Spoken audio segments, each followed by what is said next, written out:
it's Jameson and I'm playing with BubbleART today. I bought some different BubbleART products from Colors for Earth, and I only did an experiment using it dry. This was, well, for me a couple weeks ago, but for you a couple videos ago.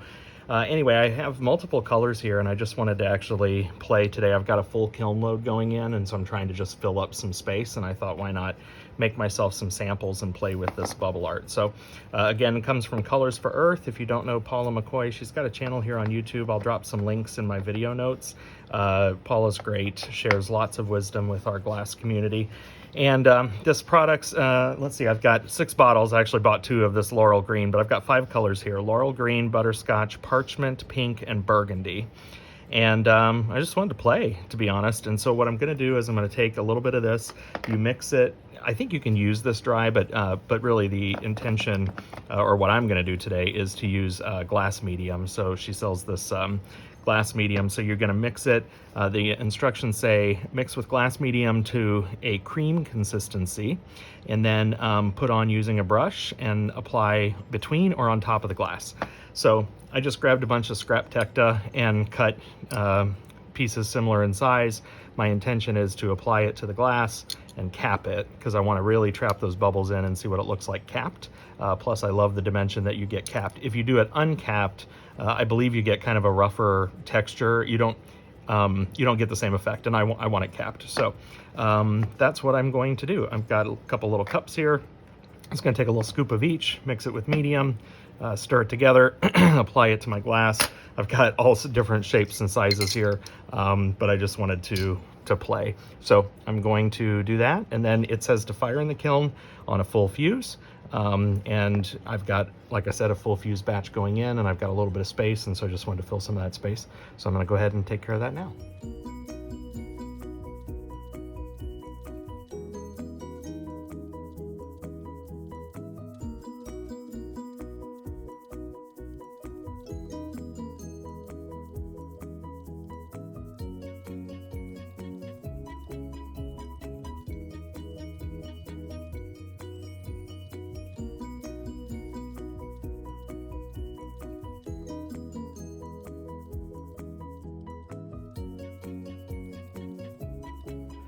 Okay, so I did my samples, and I had just a touch of the Laurel Green that was left in this container.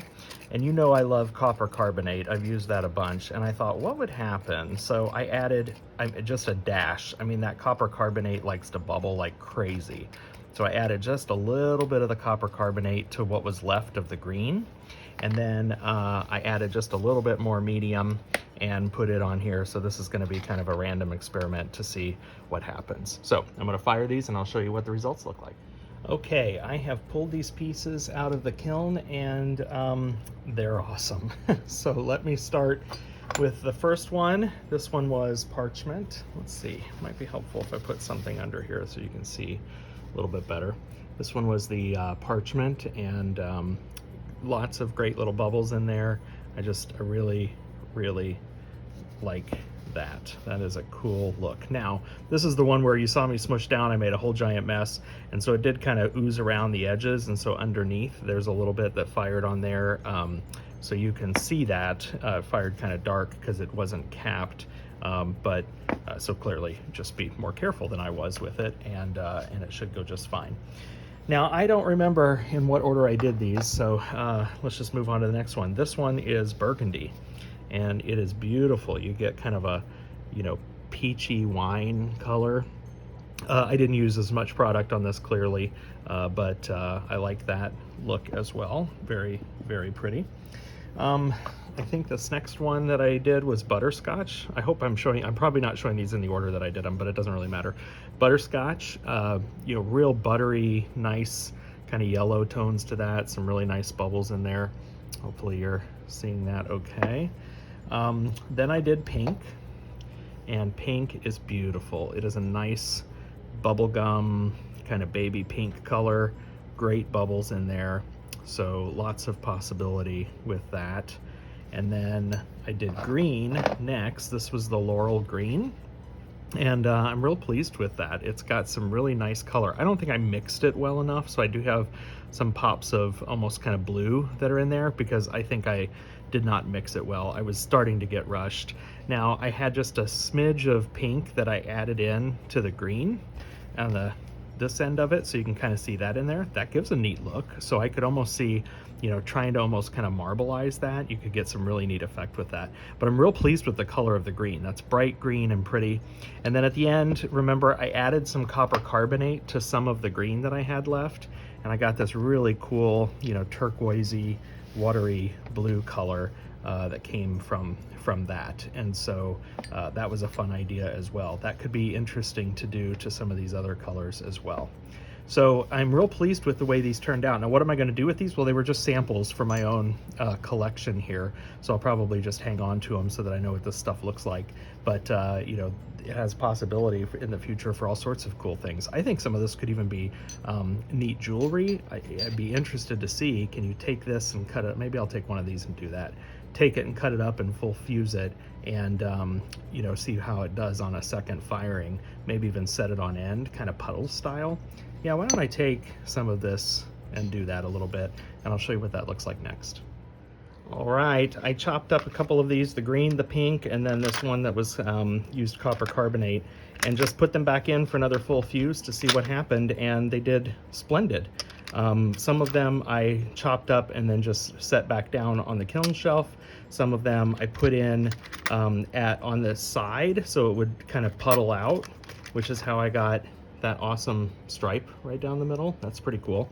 But in all cases, the bubbles held up really well in a second firing. So just something for you to keep in mind as you're considering your own projects using these bubble powders, this BubbleART from Colors for Earth. I'll drop a link in my video description, but hope you enjoyed learning a little something about how this product works. I did, and I'm going to continue to play with it, and who knows, you might see it in future videos. Okay, here's a little bonus project. So I had all of those pieces that I had cut up, what to do with them, and I decided to make a little heart paperweight. So I have this Color de Verre 3-inch heart mold that I love, and when I have a full fuse going in and I can adjust the schedule to accommodate this type of thing, I'll throw just a bunch of scrap glass into a mold and get something out of it. And so I put the pink ones on the bottom, those pink chunks that I had, and the burgundy one is kind of in the back, and then the green along the back side of this, and which goes into the mold, you know, like this, and fires this way. You pull it out. Now the front, because of the mold and zip and such, the front has a little texture to it. So I like to put it in a rock tumbler and just let it go for, you know, 12 hours or so with some silicon carbide grit, and that roughs up the edge and kind of gives it a nice matte, or outside surface, gives it a nice matte finish, and then I fire polish it in the kiln. And so super pleased with this. So that's the little bonus project. I had another one. I often just kind of save these up and then fire polish them all at once. So this was using some blue and yellow streaky glass. The back's almost prettier than the front.